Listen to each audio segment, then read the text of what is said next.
Kuna watu ambao wakifika mahali wanapita kwenye dhambi, wanapita kwenye uovu, hawakumbuki kumkimbilia Bwana. Hawakumbuki kumkimbilia Bwana. Nikasema hivi, nisikilize vizuri. Usimkimbie Mungu, bali mkimbilie Mungu. Bwana asifiwe. Unapokuta mambo yamekujia vibaya, usimkimbie Mungu. Adamu alikosea, Adamu alimkimbia Mungu.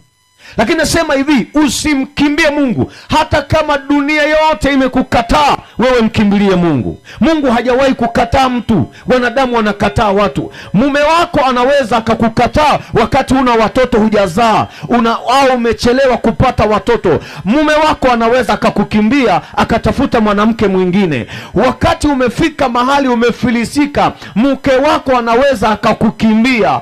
Wakati umefilisika, ndugu wote wanaweza akakukimbia. Lakini Mungu hawezi kumkimbia mwanadamu. Wewe usifike mahali ukamkimbia Mungu, mkimbilie Mungu aliye hai.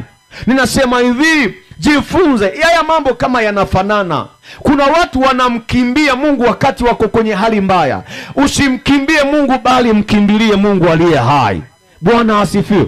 Mungu kwetu sisi ni kimbilio na nini? Na nguvu. Msaada utakaonekana tele wakati wa mateso. Kuna watu wanakimbilia kamba wakati hali imekuwa mbaya. Kuna watu wanafika mahali wakipita kwenye madeni yasiyolipika, wanakimbia kunywa sumu, wanakimbia kujiua. Usikimbie huko. Wakati unaenda unataka kuning'iniza kamba na unaitazama ile kamba juu, toa macho kwenye kamba, elekeza macho kwa Mungu aliye hai.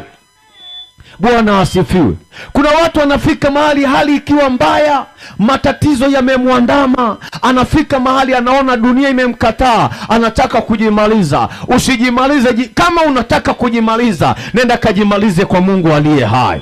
Geuza macho yako, nenda peleka macho yako kwa Mungu.